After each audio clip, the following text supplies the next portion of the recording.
cả mạng internet đang xôn xao. Tiêu Chiến và Dương Tử gửi lời chào từ xa, tình bạn thân thiết của họ ở đỉnh cao sự nghiệp thật cảm động. Gặp gỡ ở đỉnh cao không phải là chờ đợi một cuộc hội ngộ, mà là sự ghi nhận chân thành lẫn nhau sau khi đã đạt đến những đỉnh cao hơn nữa. Sự ăn ý giữa Tiêu Chiến và Dương Tử bắt nguồn từ sự hiểu biết chuyên môn và sự đánh giá cao lẫn nhau, không có nỗ lực cố gắng quảng bá bản thân một cách có chủ đích, nhưng sự tương tác giữa họ rất ấm áp và chân thành. Họ để cho công việc của mình tự nói lên tất cả, để tài năng của họ trường tồn vượt ra ngoài phạm vi của sự nổi tiếng đơn thuần. Cả internet đang phát cuồng vì họ, đến mức đáng ngạc nhiên là điều hoàn toàn tự nhiên. Họ chưa từng xuất hiện cùng nhau trực tiếp, nhưng lại thể hiện sự hiểu biết lẫn nhau giữa các đồng nghiệp như thể đang gặp mặt trực tiếp. 2 ngày qua, Tiêu Chiến và Dương Tử lại một lần nữa đứng đầu các tìm kiếm thịnh hành, được cho là sự hợp tác từ xa, nhưng thực chất giống như anh tiến một bước, còn tôi sẽ trau dồi bản thân để xứng đáng với anh. Không có sự kết nối gượng ép, không có sự ghép đôi giả tạo, chỉ là sự tiến bộ ổn định trong lĩnh vực của mỗi người. Phản ứng của họ khi nghe thấy tên nhau là phần cảm động nhất. Những chủ đề nóng hổi trong tháng 8 năm 2026 rất thực tế. Hai người không xuất hiện cùng nhau tại một sự kiện, cũng không cố gắng tạo ra sự kết nối để gây chú ý.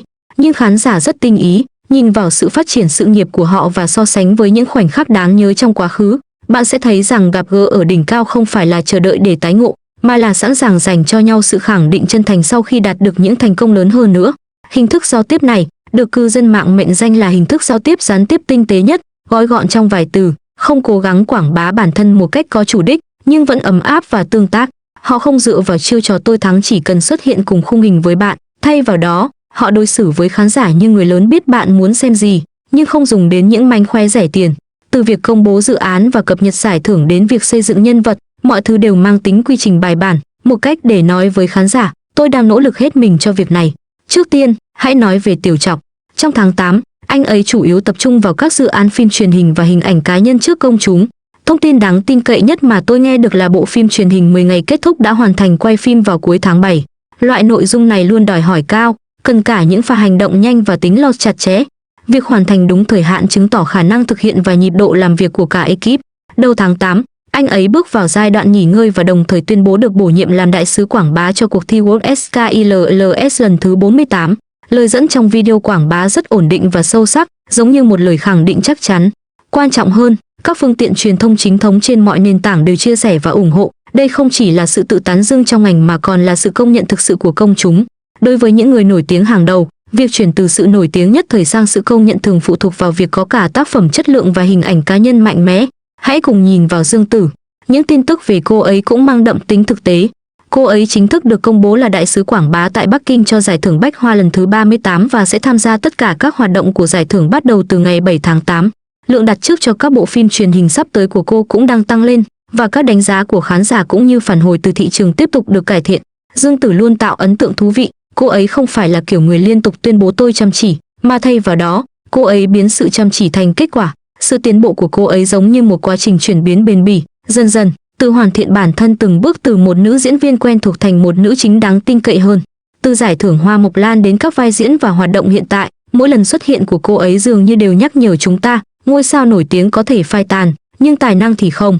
Vậy câu hỏi đặt ra là, dù họ không xuất hiện cùng khung hình, tại sao mọi người vẫn liên tục ghép đôi họ? Câu trả lời thực ra khá đơn giản, bởi vì sự chân thành của họ được vun đắp từ những chi tiết nhỏ, và những chi tiết đó đã từng xuất hiện trước đây, nhưng lần này lại được nhắc đến, và khán giả nhận ra rằng sự ăn ý giữa họ không dựa trên sự kiểm duyệt, mà dựa trên sự hiểu biết chuyên nghiệp được xây dựng trong một thời gian dài làm việc cùng nhau. Ví dụ, tại lễ trao giải Manoia, khi người dẫn chương trình xướng tên Tiêu Chiến, Dương Tử ngồi trong khán giả, vô thức ngước nhìn lên sân khấu, lông mày giãn ra, nụ cười tự nhiên và chàng vỗ tay chân thành. Đó không phải là kiểu vỗ tay xã giao tôi chỉ giả vờ vỗ tay thôi, mà là tôi nghe thấy tên anh chị, tôi đã thấy tác phẩm của anh chị, và tôi công nhận điều đó. Và khi tác phẩm của Dương Tử được nhắc đến trên sân khấu, Tiêu Chiến sẽ quay sang nhìn màn hình lớn, vẫy tay, và chàng vỗ tay sẽ vang lên đồng loạt. Bạn có thể hiểu sự tương tác này là lịch sự hoặc sự nhã nhặn trong nghề nghiệp, nhưng cư dân mạng lại thích tin rằng nó đại diện cho một điều gì đó quý giá hơn, một chút tôn trọng lẫn nhau được gìn giữ ngay cả trong một mối quan hệ cạnh tranh. Điều quý giá nhất trong ngành giải trí Trung Quốc không phải là ngày nào cũng xuất hiện cùng một khung hình, mà là khi bạn đạt đến một đẳng cấp cao hơn. Tôi sẽ không rút lại thiện chí của mình chỉ vì bạn tỏa sáng hơn tôi. Khi bạn bận rộn với các dự án, tôi sẽ không kéo bạn xuống vì mục đích nổi tiếng. Thái độ của họ đối với nhau giống như sự lịch sự và trân trọng giữa các đồng nghiệp, hỗ trợ khi cần thiết và không lợi dụng khi không cần thiết. Tình bạn này còn có một khía cạnh đặc biệt đáng tin cậy khác. Họ luôn giữ khoảng cách chuyên nghiệp và tôn trọng lẫn nhau. Từ những lần hợp tác đầu tiên cho đến những lần nhắc đến sau này trong nhiều bối cảnh khác nhau, họ chưa bao giờ sử dụng câu chuyện tình yêu trên màn ảnh của mình như một công cụ để thu hút người xem, cũng như không coi sự tương tác giữa khán giả và tình cảm của họ là mục đích thương mại duy nhất. Ngược lại, họ dường như đang sử dụng công việc của mình để nói với mọi người, đừng coi chúng tôi như nguyên liệu để các bạn ghép đôi nhân vật, chúng tôi sẽ chứng minh bản thân thông qua vai diễn, kỹ năng diễn xuất và những lựa chọn của mình. Con đường của Tiêu Chiến rất rõ ràng, từ một diễn viên hàng đầu trở thành ngôi sao điện ảnh, đảm nhận những vai diễn thử thách hơn và khám phá nhiều thể loại phim hơn. Gần đây, anh cũng nhận được sự công nhận tại các liên hoan phim quốc tế cho các tác phẩm của mình. Trong khi dư luận thường nói sự thay đổi rất khó khăn, anh ấy dường như không có một bước ngoặt đột ngột, mà là sự chuyển mình dần dần từ người trước ống kính thành người trong tác phẩm. Mặt khác, con đường của Dương Tử giống như giữ vững vị trí trung tâm sân khấu trong khi liên tục mở rộng phạm vi diễn xuất. Cô ấy luôn xuất sắc trong các vai chính, và sau khi giành giải thưởng Magnolia, cô ấy không coi đó là điểm kết thúc, mà tiếp tục hướng tới sử dụng tài năng của mình để rũ bỏ cái mác ngôi sao mạng, khiến khán giả nhớ đến cô không phải vì những chủ đề thịnh hành, mà vì các nhân vật mà cô thủ vai. Vì vậy, khi những bức ảnh tái hợp và tin đồn hợp tác lần thứ hai xuất hiện trên mạng, hầu hết cư dân mạng tinh ý đã bắt đầu giữ được sự tỉnh táo. Lý do rất rõ ràng, nhiều bức ảnh được gọi là tái hợp thực chất là những hiểu lầm do chỉnh sửa, ghép nối, hoặc thậm chí là nén các đoạn phim cũ. Cả hai hãng phim cũng đã nhiều lần khẳng định rằng hiện tại không có kế hoạch hợp tác. Nếu họ thực sự muốn tạo sự chú ý, họ đã làm điều đó nhiều hơn một lần. Nhưng họ đã chọn hoàn thành những việc cần làm trước. Điều này nghe có vẻ kỳ lạ, nhưng cũng rất thực tế. Tình bạn tốt không phải để khoe khoang mỗi ngày, chúng là để hỗ trợ lẫn nhau và soi sáng trong những thời điểm quan trọng. Cảm giác gặp nhau trên đỉnh cao về cơ bản là sự công nhận lẫn nhau. Khi bạn tỏa sáng trên sân khấu, tôi không chỉ ngồi yên. Khi bạn trưởng thành phía sau hậu trường, tôi không làm phiền bạn.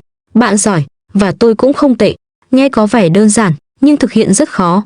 Điều thường xảy ra nhất trong ngành giải trí Trung Quốc là khi người kia càng ngày càng tiến xa, rất dễ cảm thấy khó chịu. Khi bạn tiến chậm lại, rất dễ cố gắng đuổi kịp bằng cách bắt kịp họ. Nhưng họ đã không làm vậy. Giống như hai con đường khác nhau, mỗi con đường đều tiến về phía trước, nhưng tại một điểm ngoặt nhất định, cả hai đều chọn cùng một hướng, sự nghiêm túc, kiềm chế và tôn trọng. Quay trở lại với cuộc thảo luận sôi nổi này, điều hấp dẫn nhất không phải là cụm từ tương tác từ xa mà chính là nhận thức của cư dân mạng rằng nếu bạn thực sự sống cuộc đời mình như một tác phẩm nghệ thuật, người khác sẽ tự nhiên quan tâm đến sự tồn tại của bạn. Họ không coi mạng xã hội là chiến trường, mà là một bảng thông báo để trưng bày sự tiến bộ của mình. Họ không đặt việc thu hút khán giả làm mục tiêu duy nhất, mà coi mỗi lần xuất hiện là một trách nhiệm đối với người xem. Các chủ đề thịnh hành không đến từ những khẩu hiệu sáo rỗng, mà đến từ những kết quả hữu hình. Cuối cùng, tôi muốn hỏi, theo bạn, còn những đồng nghiệp tuyệt vời nào khác trong ngành giải trí Trung Quốc mà gặp gỡ ở đỉnh cao? Kiểu quan hệ mà họ không làm việc cùng nhau mỗi ngày, nhưng bạn có thể cảm nhận được sự hiểu biết ngầm giữa họ một cách hoàn hảo. Một sự hiểu biết ngầm không cần lời nói hoa mỹ, nhưng lại khiến khán giả cảm thấy thoải mái qua từng chi tiết nhỏ. Bởi vì điều thực sự cảm động không chỉ là việc cùng xuất hiện trong một khung hình, mà còn là sự sẵn lòng dành cho nhau những lời đáp chân thành và trân trọng khi cả hai đang ở đỉnh cao của sự hoàn hảo. Đó mới là cấp độ cao nhất của đối thoại từ xa.